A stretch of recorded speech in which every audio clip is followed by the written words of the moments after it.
Sravasti Abbey, located in Washington State near Seattle, is a Buddhist monastic community founded in 2003 by Venerable Thupten Chodron. The Abbey follows the Tibetan Buddhist tradition, emphasizing gender equality and providing a space for both monastics and lay practitioners to study, practice, and live the Buddhist teachings. The center offers opportunities for everyone to experience communal living, participate in service activities, and engage in various social outreach programs. The center offers opportunities for everyone to experience communal living, participate in service activities, and engage in various social outreach programs. The Abbey's social engagement is most focused on the prison Dharma outreach program, with additional involvement with local homeless and at-risk teams and active interfaith exchange.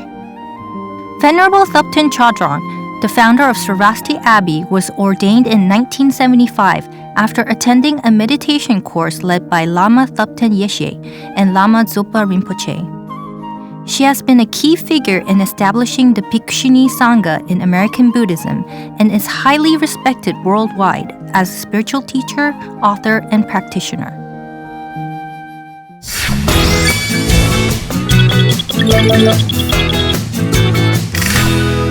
So moving on, if we change our subject slightly, you wrote a book called Working with Anger.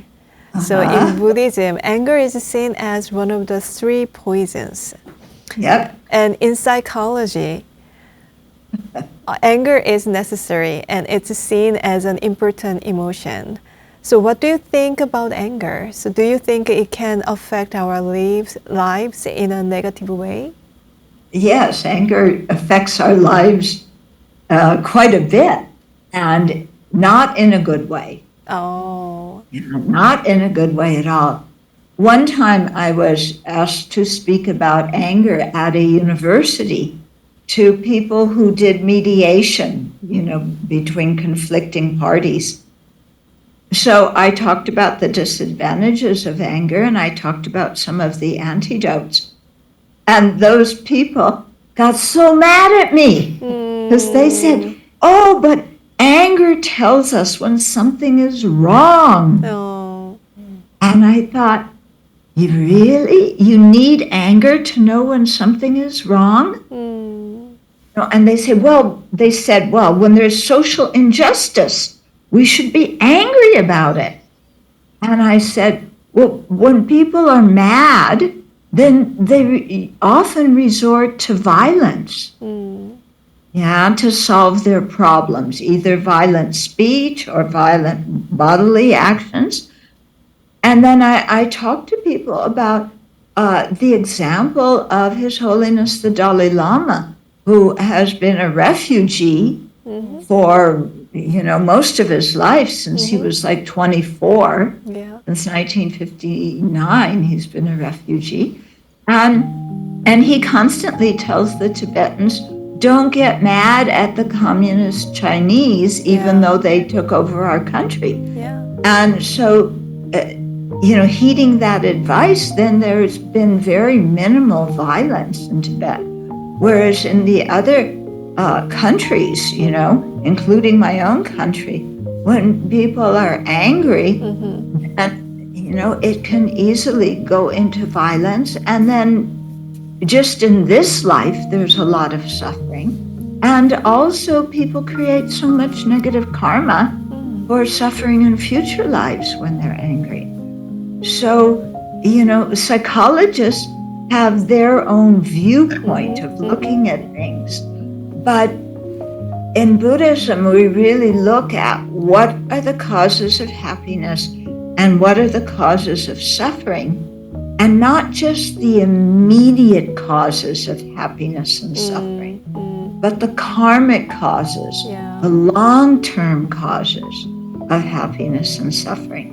And when you think about that and you understand karma and you care about future lives, then, you want to act differently. Because you see that how you're acting now and how you treat other people now is creating the causes for what you're going to experience later this life and also in future lives. Yeah. I think that sometimes, like in your head, you know that it's going to cause negative consequences when you get upset and angry. But you just can't help feeling hot and angry and upset sometimes. Like, how should I deal with this hot and heavy feeling of anger when it happens? Oh, read the book. I'm going to buy a copy right now. That's a wonderful answer. The book is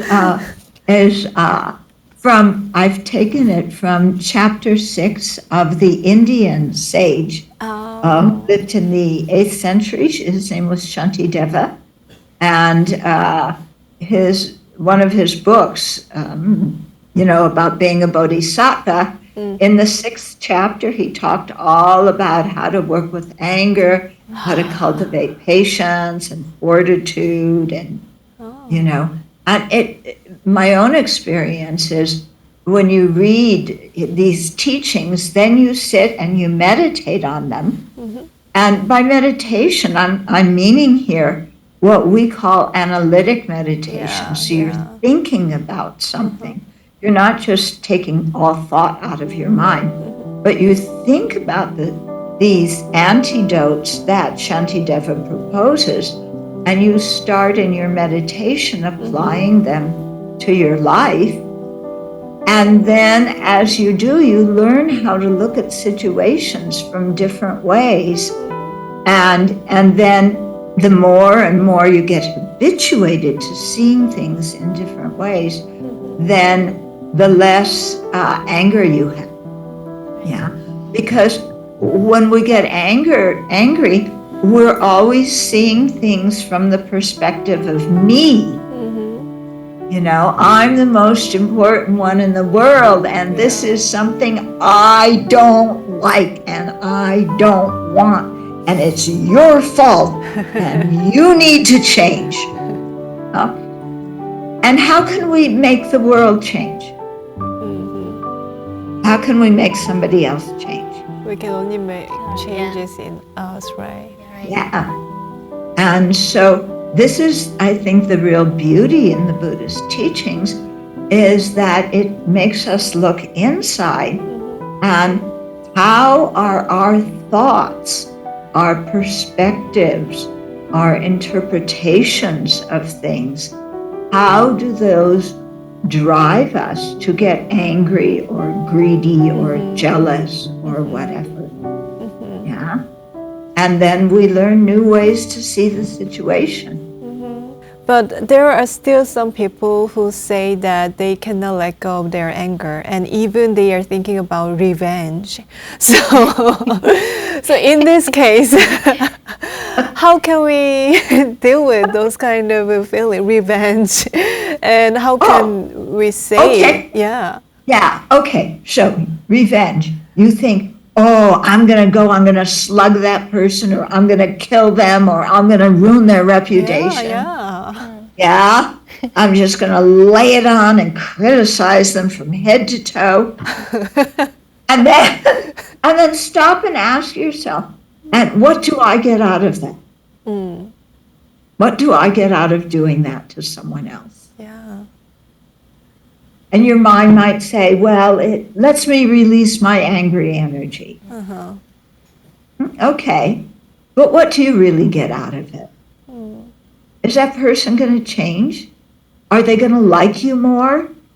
Are they going to respect you and do what you want after you beat them up? No, they're going to do the exact opposite. Yeah? And then you think of karma. I totally trash somebody else, then I'm creating the karma for other people to treat me like that. Yeah. To criticize me, to talk behind my back, to destroy my property, or, punch me in the nose or whatever. Yeah, do I want people to do that to me? No. Then why am I creating the cause for that to happen to me by doing it to others? Yeah, that's correct. So the whole idea behind this is His Holiness Dalai Lama says, if you want to be selfish and just take care of yourself, the best way to do that is to take care of other people and be kind to other people. Right. Yeah? Yes. That's the best way to create the causes to be happy yourself. Yeah? Agree. Very much. So I think you're doing analytic meditation. So could you tell us a bit more about the analytic meditation? Okay. I find this kind of meditation quite helpful because, for example, we might hear a teaching. Yeah. Let's say a teaching about anger. And so, our teacher's explaining it. And then we might jot down some notes and think of the major points that are in that talk.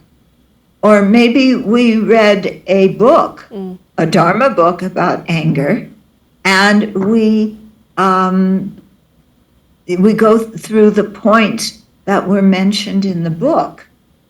That you think about them, and you think about at one point, and then the next, and the next. And you see how the points link together and lead your mind to a certain conclusion. And so that really helps us to change our way of interpreting things, our way of thinking about things. We develop a way to train the mind to see the situation differently. So is it traditional Tibetan meditation? Yes. Yeah, I think it came from India. Oh, okay. And we talk about two kinds of meditation. One is stabilizing meditation, and that's where you're trying to develop concentration. Other is analytic meditation, where we're trying to develop insight or understanding. Okay. So, for example, if you want to understand impermanence, you do analytic meditation. Or to understand emptiness, to gain a realization of emptiness, we do analytic meditation. So it's a very common kind of meditation in our tradition. And when you reach a conclusion about thinking about something, then you apply the stabilizing meditation so that you can develop some concentration on your conclusion and let your mind settle into what you've concluded in your meditation. Yeah. Thank you. Thank you for your explanation. Going along with using and working with meditation for intense emotions, I understand in my mind that all things will eventually die, but when you are facing death, it will be very, very emotional. I can imagine that there will be very intense sadness, despair, probably one of the most hardest emotions or situations that anyone can go through. How do you think that meditation will be beneficial in this case? Yeah. I think, first of all, as we meditate, and like in our tradition, we have a couple of different ways to meditate on death. And in one of them, we really think about, okay, at the time of death, I have to separate from everything here. So what is the use of being attached to things? Okay? So, for example, our friends and our family, why should I cling to them? Yeah. Why should I just be biased towards them and discriminate against other people, and I just love these people? Right. Because that kind of attitude doesn't help me when I die. It makes me miserable at the time of death because I have to separate. And so then we think, okay, well then let's not be so attached. we can still love them and want them to be happy, but I don't have to cling to them, you know? A similar thing with our possessions. At death time, we have to separate from them.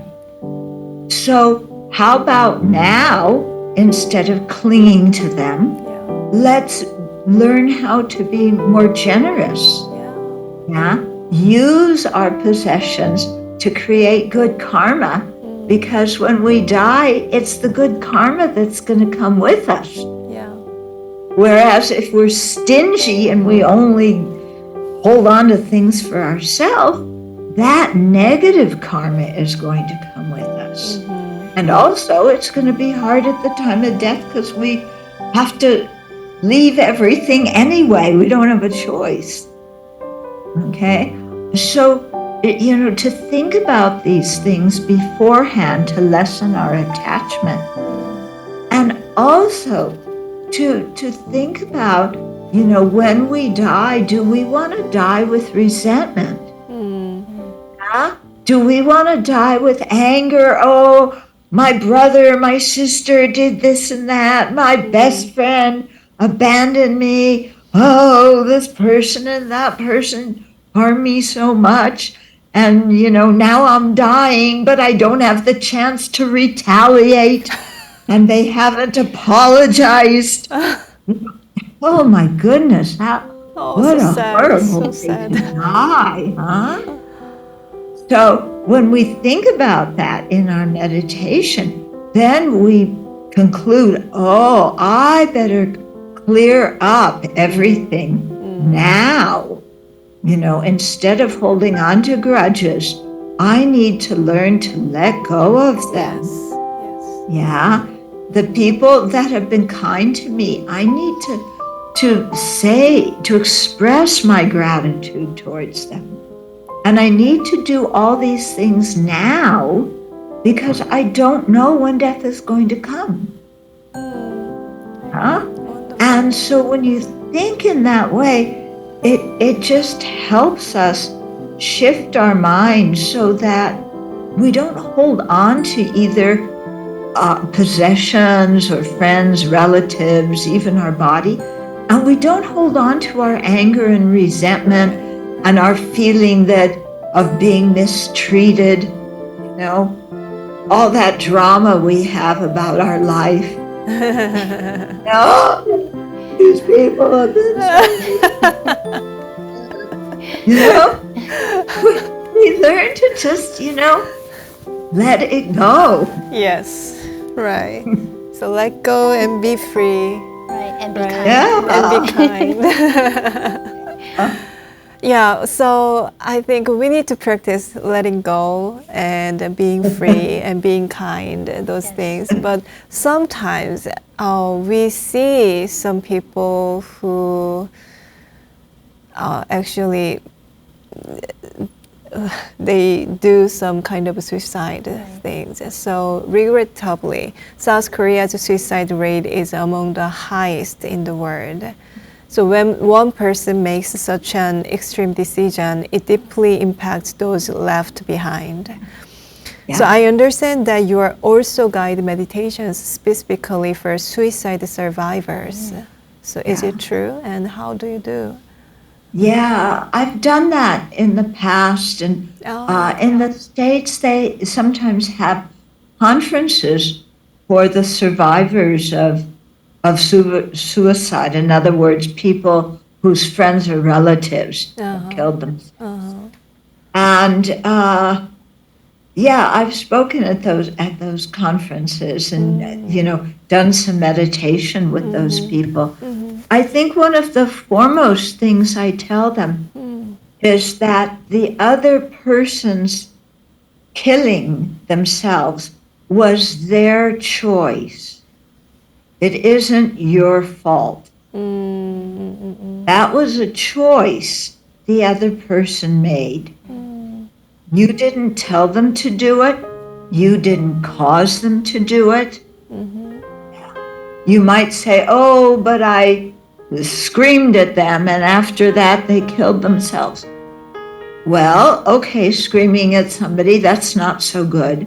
But they were the ones who blew that incident up out of proportion and chose to kill themselves. Yeah.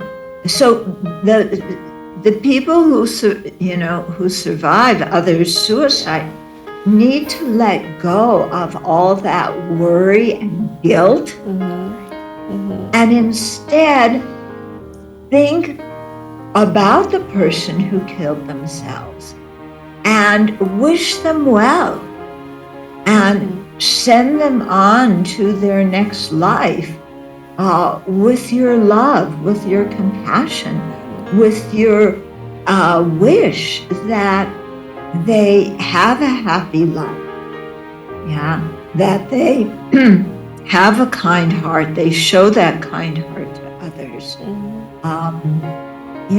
Send them on with love, because that's what they need now. When people, so often when their friends and relatives are alive, they think, oh, I can yell at them and treat them, it doesn't matter. There's so much a part of me that they'll have to forgive me anyway. No, that's not true. But again, in life, support people with kindness, and then at death time, send them on to their next life with prayers and aspirations that they can have a happier life, that they can really give love and receive love, give compassion and receive compassion. Pray that they meet a fully qualified Buddhist teacher and make a strong connection with that teacher, learn the Dharma, practice the Dharma. Okay? So, and then when you do that, that completely changes the energy. And I think for the person who's suicided, it gives them some good feelings. We're not sitting there all conflicted going, why did they do this? We have a loving mind towards them and send them on. So sending love and compassion to them.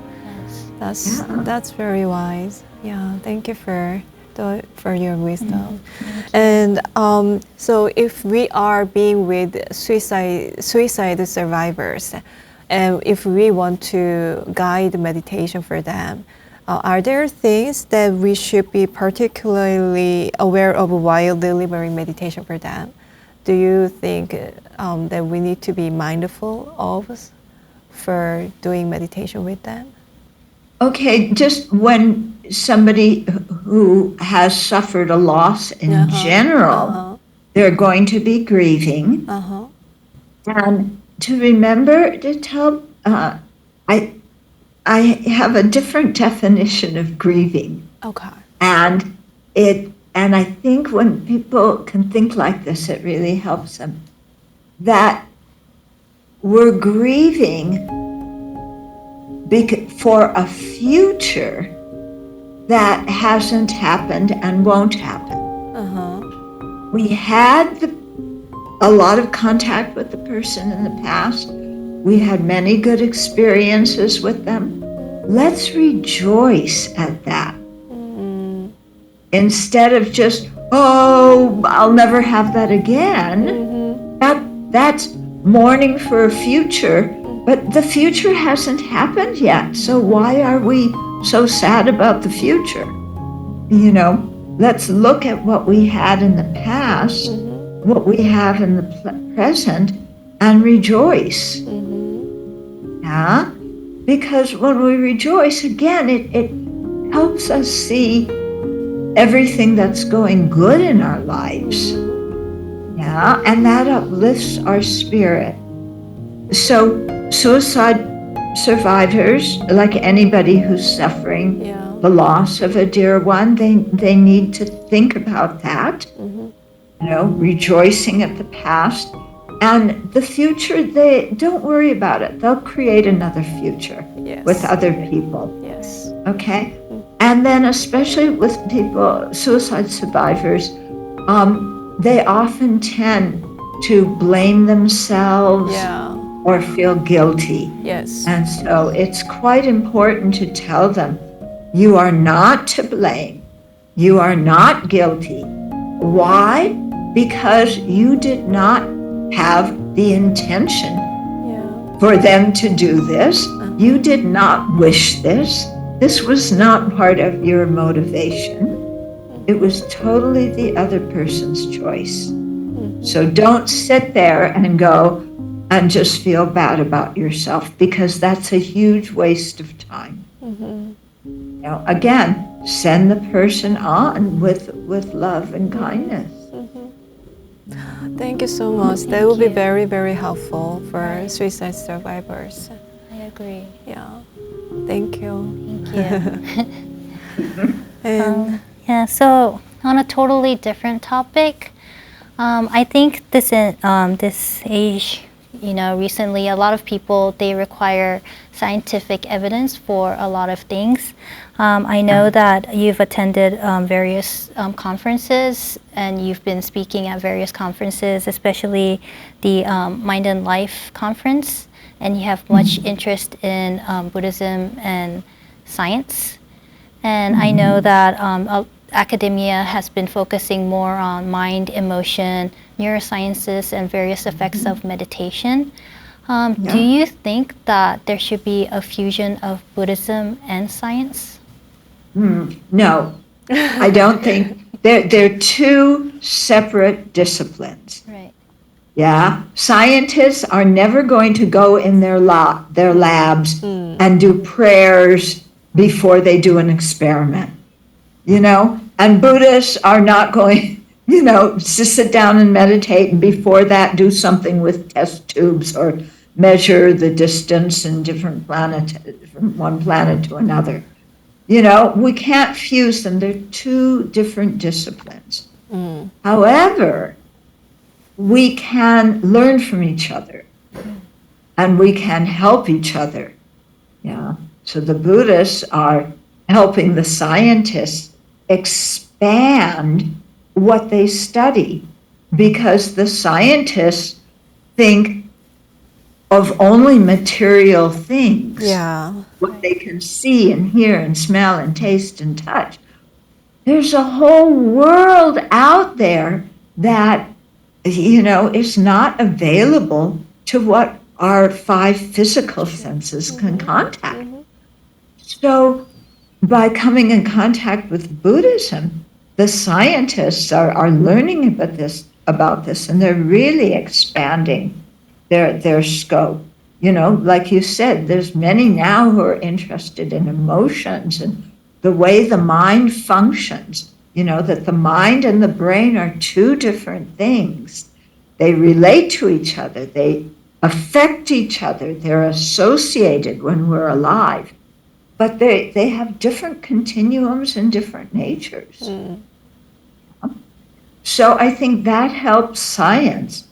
Also, with the science help, that's how, what I just explained is how Buddhism helps science. Science helps Buddhism by, also opening its view and to think about the relationship between the body and the mind, and to think about, things in outer space. We always talk about all sentient beings, and, if we can learn something about these different planets and so on, where they may live, if we can learn about diseases and how to stop diseases, then that really helps us in acting with compassion towards others.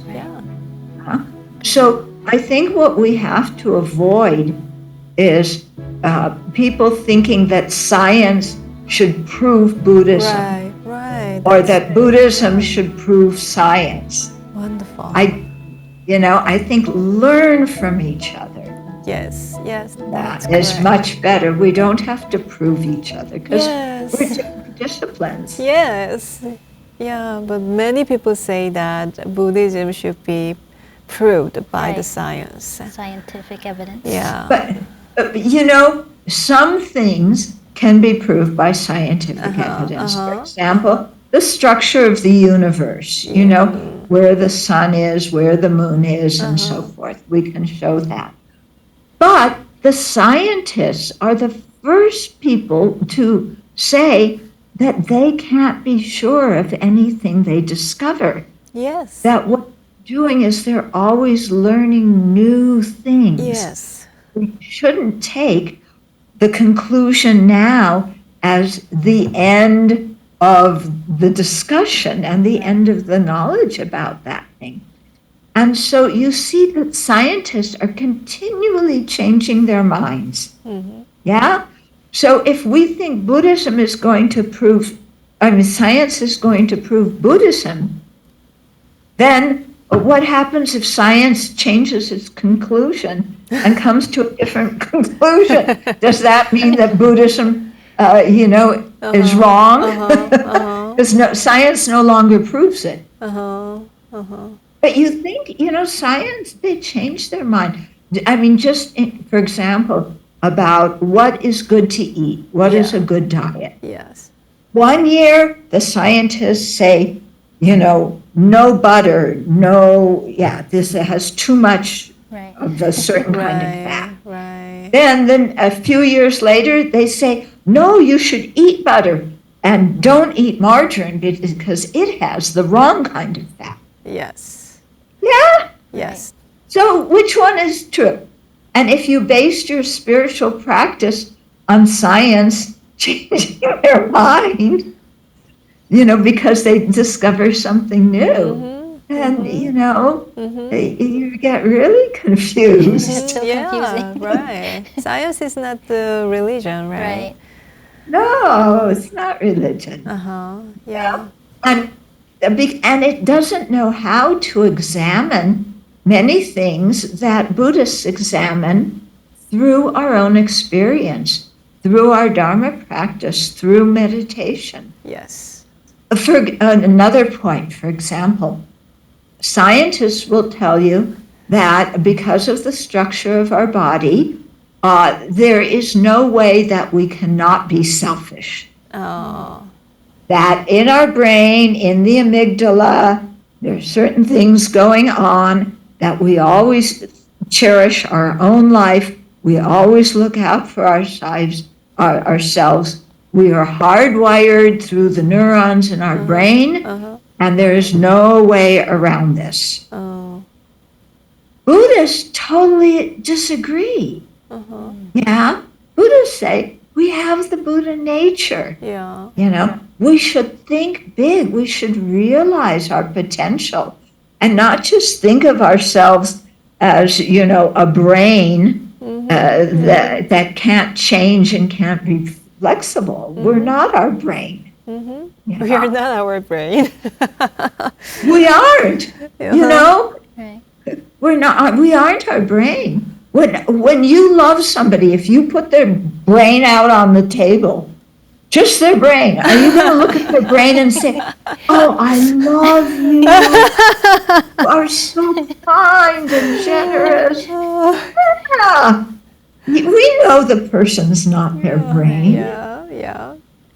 Thank you for explaining in this Right. way. Makes complete sense now. Yeah, it completely makes sense. Okay, now I will ask you the last question. Okay. Finally. So we've been asking a common question to all the masters and venerables we meet through this program. Living in this contemporary society, what do you think we should practice daily for a happier and healthier life? Well, we've been talking about it the whole program. Yes. Okay?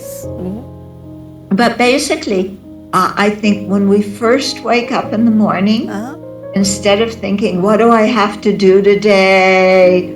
Oh, I have to see this person who I don't like. Oh, but I might go out to lunch and eat something I do like. Instead of waking up just thinking like that, Yeah. wake up and try and make your first thoughts, today, as much as possible, I'm not going to harm anybody, either physically, verbally, or think bad thoughts about them. Huh?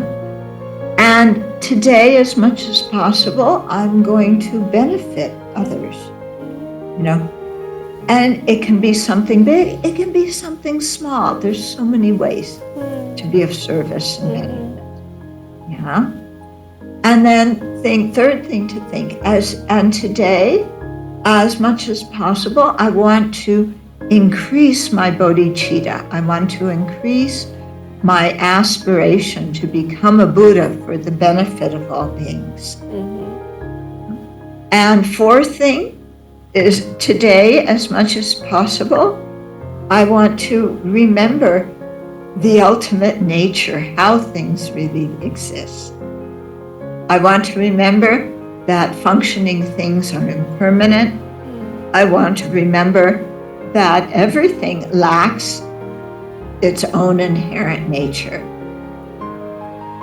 And so to generate that kind of motivation first thing, even when you're lying in bed, and then in the evening, look back over the day and ask yourself, well, how did I do? You know?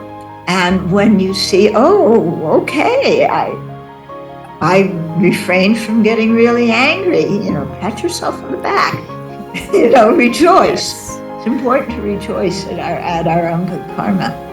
And when we see instead that maybe perhaps we weren't so honest in a business deal or we lied to somebody, then to generate regret and make some determination to avoid doing that behavior in the future. And I think, you know, having a motivation like this in the morning and a review of the day in the evening, it really helps us grow and have a happier life. Great. So do you do this practice every day? I better, if I'm teaching it to you, I better do it. You know? Thank you so much for your wisdom and you for so your much. insights. My pleasure. Thank you so much. you. It's because I happen to have good teachers. So I think for me, it's coming from my teachers.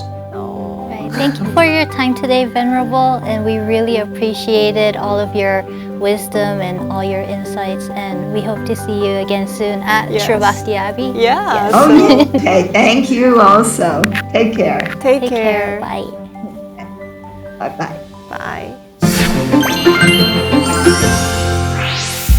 Today at Go Inside Global, we introduced the Sravasti Abbey in Seattle. It is said that traveling expands the mind.